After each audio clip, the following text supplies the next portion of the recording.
നമ്മള് ടേസ്റ്റ് ചെയ്യാൻ പോവുകയാണ്.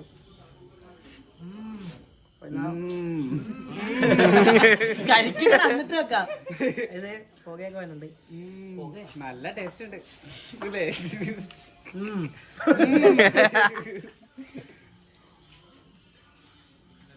അഭിപ്രായം പറ. പറയാൻ പറ്റില്ല. ഞാനിപ്പോ ഒന്നും പറയാനുള്ള മക്കളോട് കഴിക്കട്ടെ. അതാ അവര് പറയും. ഓരോരുത്തരുടെ കഴിക്കടാ. അപ്പൊ ഓരോരുത്തരുടെ ഒരുമിച്ച് കഴിക്കരുത് കേട്ടാ. ഓരോരുത്തരുടെ വാ ക്ലോസിൽ പോണേ. കഴിക്കില്ല ഞാൻ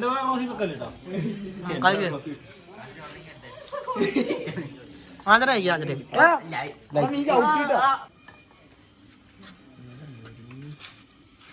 എങ്ങനെയുണ്ടെന്നൊന്നും ഇപ്പൊ പറയണ്ട. കഴിച്ചാൽ മാത്രം മതി. എടുക്കണം, അടുത്താൾ എടുക്കണം.